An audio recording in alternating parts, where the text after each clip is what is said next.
Fala família do Cangaço Eterno, tudo bem com vocês? Eu espero que sim. Para quem não me conhece, sou Elton Araújo e mais uma vez vou trazendo um vídeo aqui para o canal. Antes de iniciar, já vou pedindo para que você se inscreva no meu novo canal, o Historicamente Falando. Eu deixarei o link do mesmo no nosso primeiro comentário fixado logo aí abaixo. Também quero te fazer um super convite, se torne um membro oficial do nosso canal Cangaço Eterno. Nos ajude, colabore com o canal, faça como o nosso amigo Henderson Lima, lá de Manaus, no Amazonas. Hoje, por sinal, é aniversário dele. Um feliz aniversário, Henderson! Ele colabora com o canal, tem várias vantagens, vários benefícios e faz parte do nosso grupo privado de estudos no WhatsApp. Então, se você tem interesse, entre em contato comigo. Eu deixarei na descrição desse vídeo o meu número. Você entra em contato e vai saber como funciona. Garanto para vocês que vale a pena. Agora, sem mais delongas, vamos para o vídeo. Pessoal, no vídeo de hoje nós falaremos sobre a morte da mãe e do pai de Lampião. É muito importante entendermos que todo o enredo que levou a esses acontecimentos, lá com os problemas entre a família dos Ferreira e com a família de Zé Saturnino, sempre vai ter várias versões. Sempre vai ter aqueles que puxem para o lado dos Ferreira, vai ter aqueles que puxem para o lado do Saturnino.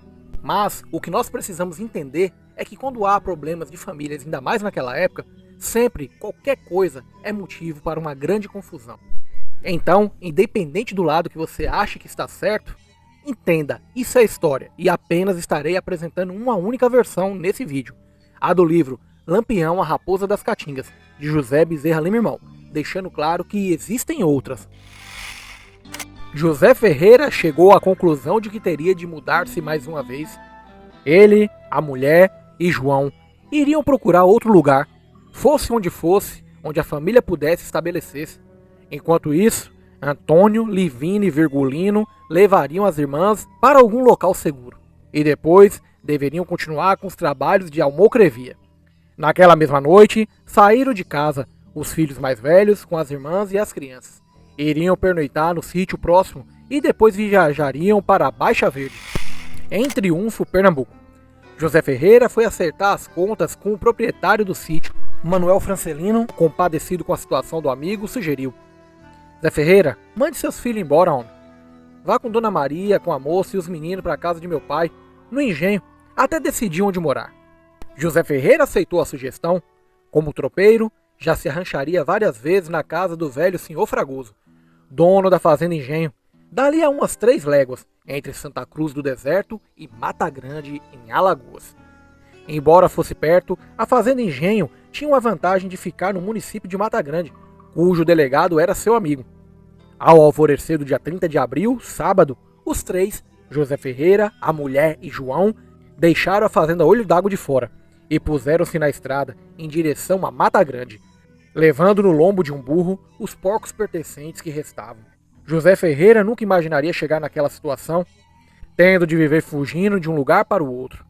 Com as mudanças, tinha se arruinado, mas estava conformado, era Deus que queria assim. No entanto, dessa vez, um problema a mais. Sua mulher estava muito doente. Logo na saída do sítio Olho d'Água de fora, ela voltou a ter um daqueles desmaios que a vinham acometendo a miúde. Passou alguns instantes desacordada à beira do caminho. Quando Dona Maria Lopes deu sinal de melhora, prosseguiram a viagem. Por volta de meio-dia, chegaram à fazenda Engenho, ao lado do Serrote da Castanha, onde foram recebidos alegremente pelo velho senhor Fragoso e sua esposa, Dona Totonha. Senhor Fragoso já sabia do problema que o amigo estava vivendo. Prontificou-se: eu tenho 3 casas, Zé Ferreira. Moro nesta, aquela ali é de um filho meu, a outra está desocupada. O senhor pode ficar lá com a sua família. Senhor Fragoso deixou de informar um fato grave. Um filho seu havia cometido um crime de morte e estava sendo procurado pela polícia. Como a fechadura da porta da casa cedida a José Ferreira estava emperrada, a porta tinha sido travada por dentro com uma tranca e João teve que pular uma das janelas para abri-la pelo lado de dentro. Depois de instalados ali, José Ferreira foi a Mata Grande comprar mantimentos. João foi soltar os animais no pasto. Dona Maria Lopes armou 3 redes e foi falar com Dona Totonha, a fim de estabelecer amizade.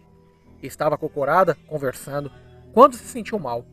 Alguém correu à procura de João gritando: acorde, menino, que tua mãe tá morrendo. João voltou do pasto correndo. Quando chegou, a mãe estava morta. Um morador montou num cavalo e disparou pela estrada de Mata Grande indo alcançar José Ferreira a meia légua da fazenda. José voltou em cima do rastro, desesperado, sem saber o que fazer, mandou um mensageiro avisar os filhos, dando indicações de como poderia encontrá-los. Virgulino e os outros irmãos estavam preparando-se para viajar para a Baixa Verde quando receberam a notícia, e foram imediatamente para a Fazenda Engenho. Fizeram sentinela a noite toda, com muito choro e lamentação. Uma mulher rezou o ofício das almas. No dia seguinte, domingo pela manhã, o corpo de Dona Maria Lopes foi conduzida numa rede pelos filhos que se revezavam no caminho, para ser enterrado no humilde cemitério de Santa Cruz do Deserto, ao lado da capela. Na hora do enterro, além da família, estavam presentes Sr. Fragoso, sua esposa e pessoas conhecidas de Santa Cruz e adjacências. Terminando o sepultamento, José Ferreira despachou o mensageiro para Pernambuco, a fim de avisar os parentes no Poço do Negro e na Ribeira de São Domingos a morte de sua mulher. Dona Maria Lopes morreu de infarto no dia 30 de abril de 1921. Tinha 48 anos de idade. Pouco tempo depois, Antônio de Matilde e seus sobrinhos planejavam vingança. Aqueles problemas do passado continuavam vivos na memória desses homens. Pessoas dos seus passados que lhe tinham fazido mal teriam que pagar, e Pariconha apresentava uma pessoa que poderia receber essa punição. Em 9 de maio de 1921, Antônio de Matilde e sobrinhos, com outros homens, invadiram a cidade, fizeram o diabo lá. Fizeram todo tipo de arruaça, depedraram e tiveram um lucro nesse assalto de 18 contos de réis. Manuel Pereira e Arthur Ribeiro eram os principais alvos. No dia seguinte, o comissário Amarílio Batista foi com os soldados novamente ao sítio Olho d'Água de Fora, ao ser informado que os Ferreira tinham se mudado. Deu um aperto na família de Manuel Francelino, mas todos juraram não saber para onde José Ferreira tinha ido. José Ferreira, depois de tanta coisa ruim sucedida uma atrás da outra, perdera o gosto pela vida, sentia-se no último grau do desespero, no limite extremo do sofrimento e da humilhação. Voltou do enterro da esposa cabisbaixo, sem saber o que fazer. Não podia sair do engenho, porque estava esperando Zé Dandão, que tinha viajado com a tropa de burros para a Bahia. Se desencontrasse, seria um transtorno a mais. Por isso, ele e João continuaram no engenho. Os outros filhos foram para o Brejo da Baixa Verde, em Pernambuco, onde tinham parentes. José Ferreira e João iriam depois juntar-se a eles. Pressentindo que a polícia apareceria a qualquer instante, em virtude do que acontecera em Pariconha, José Ferreira vivia sobressaltado. À noite, ele e João fechavam a casa e iam dormir no mato. Como Zé Dandão estava acostumado a voltar, José Ferreira resolveu que o melhor seria ir para outro lugar. Quando Zé Dandão voltasse, Sr. Fragoso informaria a ele como encontrá-lo. Nesse interim, chegou a matinha de Água Branca, uma volante comandada pelo tenente José Lucena Albuquerque Maranhão, delegado comissionado de Santana do Ipanema, à procura dos criminosos. Como o comissário Amarílio Batista era um profundo conhecedor da região, foi convocado para acompanhar a volante a fim de ensinar os caminhos. Naqueles dias estavam no auge das desavenças entre duas importantes famílias do Moxotó, os Quirino e os Marcos. Os Ferreira eram amigos dos Marcos. Ao saberem que a volante estava atrás dos bandidos, inclusive os Porcinos e os Ferreiras, alguns rapazes da família dos Quirinos, incentivados por José Batista Quirino, se ofereceram para juntar-se à volante. Amarílio conduziu a volante a Pariconha, a fim de convidar também um amigo, Manuel Pereira, subcomissário daquele povoado. Dali a volante voltou à Água Branca, desceu para a Fazenda Cobra, de Ulisses Luna, e dobrou para a Fazenda Chupeta, de seu irmão, Capitão Senhor. Na Fazenda Chupeta, ao perguntarem se sabia dos Ferreira, o fazendeiro abriu o jogo. Despachei eles para o coronel Zezé Abílio, de bom conselho. Não costumo ter bandido comigo. José Lucena fez o que nem ouviu. Quem era besta de mexer com José Abílio de Albuquerque Ávila? A volante pôs-se na estrada para Mata Grande. Os guias eram Amarílio e Manuel Pereira.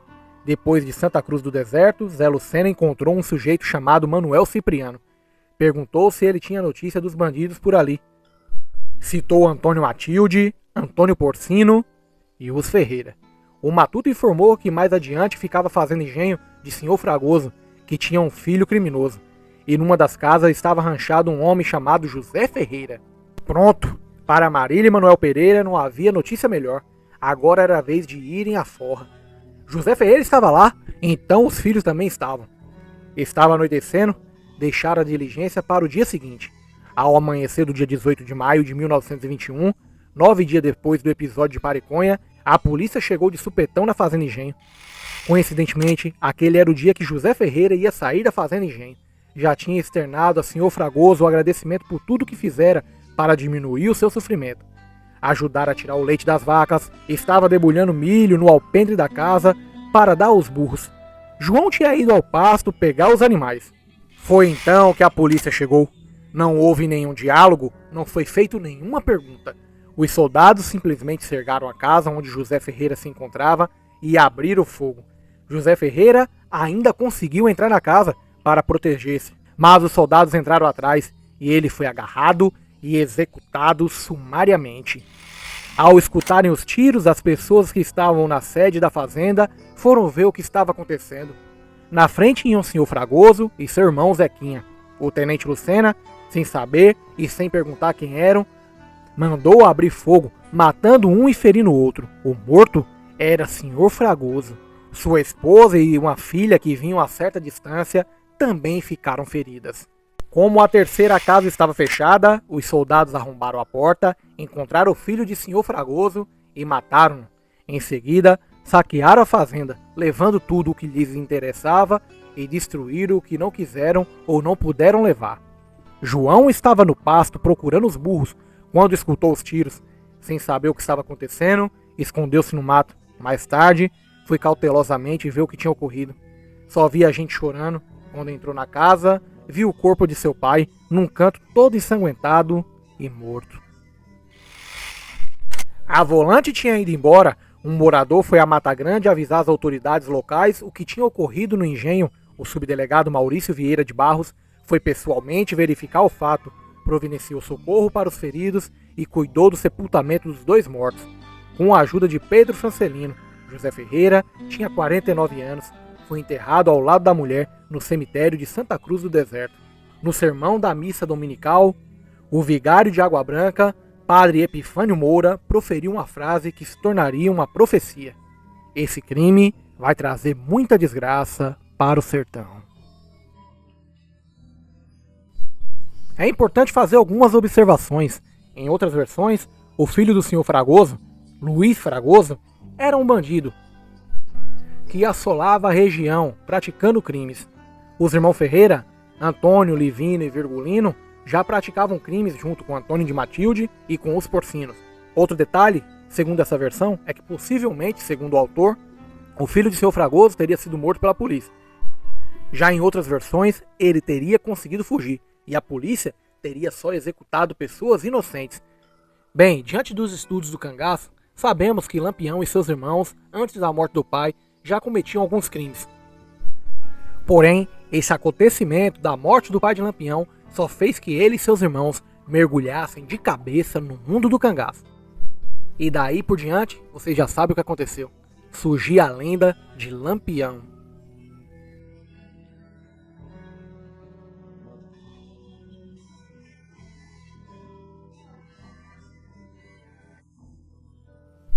Bem pessoal, eu me despeço por aqui, espero de coração que vocês tenham gostado desse vídeo. Se sim, sem dó e sem piedade, metralhe o like, a gente precisa demais do apoio de vocês. Comentem aí também se vocês gostaram do vídeo, deixem sugestões para outros vídeos. E no mais, eu me despeço por aqui, fiquem todos com Deus, um forte abraço e até a próxima!